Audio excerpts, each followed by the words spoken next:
తప్పుగా చెప్పారు. దీని మీద మేము కేంద్రానికి లేఖ రాస్తాము. మీరు ఎంతసేపటికి శాసనసభలో జాకీలు వేసుకొని ఒకరినొకరు లేపుకోవడం, పవన్ కళ్యాణ్, చంద్రబాబు నాయుడు గొప్పలు చెప్పుకోవడము తప్పితే నిజంగా మీరు సూపర్ 6 అన్న వాటిలో ఇంకా చేయలేదు. ముఖ్యంగా నిరుద్యోగ భృతి రాలేదు, 1500 ఇవ్వడం అనేది జరగలేదు, పెళ్ళికి సహాయం చేస్తామన్నది కూడా పూర్తిగా చేయట్లేదు. కానీ పెళ్ళి అయిన తర్వాత 4 పిల్లలను కనండి అని మటుకు మీరు సలహాలు చెప్తున్నారని ఒక విధంగా లెక్కలు, సెటైర్లు, పరిణామాలు అన్నీ కూడా కలగలిపి ఆయన ఒక వ్యూహాత్మకమైనటువంటి వివరమైన దాడి చేశాడని చెప్పాలి. దాడి అనండి, విమర్శ అనండి, ఆరోపణలు అనండి, అది చూసేవాళ్ళు దీన్ని బట్టి ఉంటుంది. కానీ ప్రతిపక్ష నాయకుడు పైగా మాజీ ముఖ్యమంత్రి కాబట్టి అలా చెప్పడంలో కూడా పెద్ద ఆశ్చర్యం ఏం లేదు. మళ్ళీ వీళ్ళు ఎలాగూ ఏదో సమాధానం, పరిస్థితి బాగాలేదు, ఆర్థిక పరిస్థితి బాగాలేదు, పరిపాలన శాంతి భద్రతలకు సంబంధించిన అంశాలు కూడా సరిగ్గా లేవు. వీటిని చక్కదిద్దుకోకపోగా విధ్వంసం, ఇప్పుడు స్లోగన్స్ అన్నీ రివర్స్ అయ్యాయి.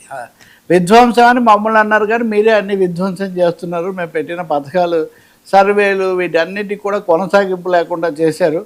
మేము కోవిడ్లో, కరోనా కాలంలో కూడా మాకు ఇచ్చిన పరిమితి కంటే తక్కువ అప్పు చేస్తే మీరేమో ఎక్కువ చేశారు.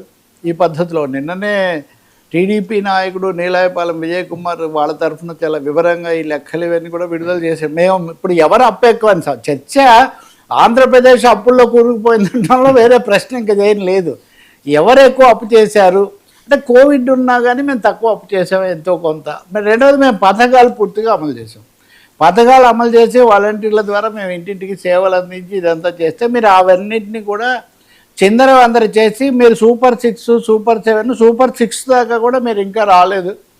మీరు అమలు చేశామన్న బస్సు పథకం కూడా, ఉచిత బస్సు కూడా మీరు పూర్తిగా అమలు కావడం లేదు. కాబట్టి ఇలాంటప్పుడు ఇంకా మరి అదనంగా పిల్లలు కనండి, ఇంకోటి చేయండి అని చెప్పడం ఇదంతా ఏమిటని ఒక విధంగా తీవ్రమైన విమర్శనాస్త్రాలు జగన్మోహన్ రెడ్డి సంధిస్తున్నారని చెప్పాలి. దీనికి తగినట్టుగా డేటా ఇదంతా.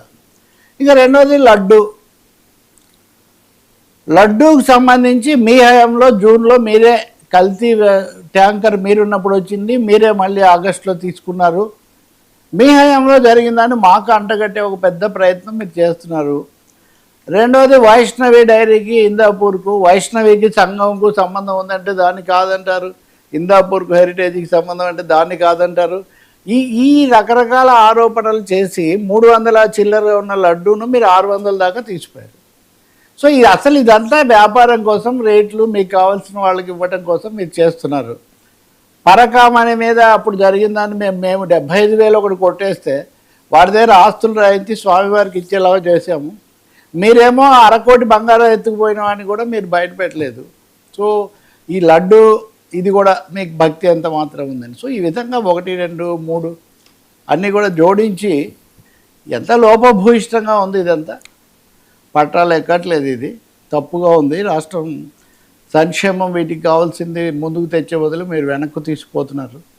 దీనితో వర్మ, మనం జగన్ ఇక్కడ చెప్పలేదు కానీ పార్లమెంట్లో నిన్న సర్ మీద చర్చ జరిగినప్పుడు టీడీపీ వైసీపీ సభ్యురాలు తనూజ అనుకుంటాను తీవ్రమైన ఆరోపణ చేశారు. ఆమె సర్ ఈవీఎంలు ఇదంతా పెద్ద తప్పు, ఇది ఒక కుట్ర. 2024లో ఈ ఈవీఎంలను వాడడం వల్లే చాలా చోట్ల మమ్మల్ని దెబ్బతీయడానికి ఒక 50-60 చోట్ల వీటిని వాడి మోసపూరితంగా గెలిచారు. అందుకని ఇక మీదట ఇవి ఉండకూడదు, బ్యాలెట్ పేపర్తోనే మీరు ఎన్నికలు జరపాలి. ఈ సర్లో ఓట్ల లెక్కలు నిన్నే సజ్జల రామకృష్ణారెడ్డి కూడా వాళ్ళ సమన్వయకర్త, సర్లో ఒక్క ఓటు కూడా తీసేయకుండా మనం జాగ్రత్త పడాలి, ఒక పథకం ప్రకారం ఇదంతా జరుగుతుంది, తెలంగాణలో కూడా రాబోతుంది అని కూడా చెప్పారు. సో ఇందాక మీరు అడిగిన దానికి మిగిలిన రకరకాల వ్యూహాలతో పాటు ఈ సర్, ఈవీఎంలు, ఎన్నికల ప్రక్రియకు సంబంధించి కూడా తీవ్ర స్థాయిలో ఈ యుద్ధాన్ని తీవ్రం చేసే దిశలో ఉన్నట్టుగా మనకు కనిపిస్తుంది.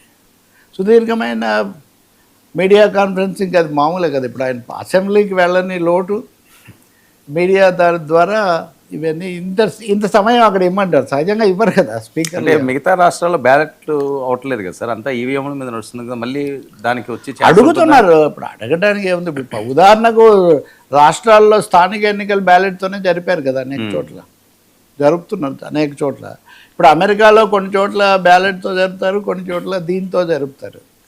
ఓవరాల్గా చెప్పాలంటే 100% మీరు వీవీప్యాట్లన్నా పెట్టండి, లేదా పూర్తిగా దీంతో అన్న జరపండి అనేది ఒక డిమాండ్. అయితే సుప్రీంకోర్టు ఇదివరకే రూల్ అవుట్ చేసింది, బ్యాలెట్కు మళ్ళీ తిరిగి వెళ్ళే ప్రసక్తి లేదు, బ్యాలెట్ ఉన్నప్పుడు కూడా అనేక అక్రమాలు జరిగాయని. కానీ ఎన్నికల సంఘం కూడా అనేక వివాదాల్లో కూరుకుపోవడం వల్ల ఈ మధ్య మన దగ్గర పరకాల ప్రభాకర్ కూడా వివరాలన్నీ తీసి అన్ని బయట పెట్టారు. ఆయన మీద కూడా వీళ్ళు ధ్వజమెత్తి, అంతకుముందు ఆయనేమో వాళ్ళకే సలహాదారు, ఆయనేమో వివరాలు రాసేసరికి మీరంతా కుమ్మక్కి ఎవరు విమర్శ చేస్తే అటు పొగిడితే ఇటు ఉన్నట్టు అనుకుంటే ఇది కుదరదు కదా. కానీ పరకాల ప్రభాకర్లు ఎవరైనా 3 అంశాలే కాదు, వర్మ కీలకమైన పాయింట్ చెప్తాను. ఎన్నికల ప్రధానాధికారి సిఇఓను అభిశంసించాలి అని ప్రతిపక్షాలు ఒక ప్రణాళిక తీసుకుంటున్నాయి. ఇది దేశ చరిత్రలో సిఈసిని, చీఫ్ ఎలక్షన్ కమిషనర్ను సెన్షూర్ చేయాలి, ఈయన మీద మాకు విశ్వాసం లేదు, ఈయన పూర్తిగా బీజేపీతో చేతులు కలిపి వాళ్ళు ఆడిచ్చినట్టుగా ఆడుతున్నారని చెప్పి వాళ్ళు అంటున్నారు. బెంగాల్ వెళ్తే కూడా ఆయన గౌరవ చేసినంత పని చేశారు. ఆ బెంగాల్ ఎన్నికల్లో మేము చాలా జాగ్రత్త తీసుకుంటామని చెప్పి ఆయన జ్ఞానేష్ కుమార్ ఇప్పుడే బయటకు వచ్చారు. కాబట్టి ఇప్పుడు వైసీపీ చేస్తున్న ఆరోపణలు అయితే డిమాండ్తో ఇప్పుడు ఏదో బ్యాలెట్ పేపర్కి తిరిగి వెళ్తారని అనుకోను. కానీ ఈ చర్చ మటుకు ఒక తీవ్ర స్థాయిలో రావడానికి బీహార్లో కాంగ్రెస్ ఆర్జేడీ చేసాయి, మహారాష్ట్రలో కూడా చివరిలో మీరు లెక్కలు ఇవన్నీ తారుమారు చేశారనే ఆరోపణ అక్కడ కూడా వచ్చింది. గతంలో తెలుగుదేశం కూడా చేసి సుప్రీంకోర్టులో కూడా కేసు వేసింది. బహుశా భారత ఎన్నికల వ్యవస్థలో ఒక తీవ్రమైన చర్చకు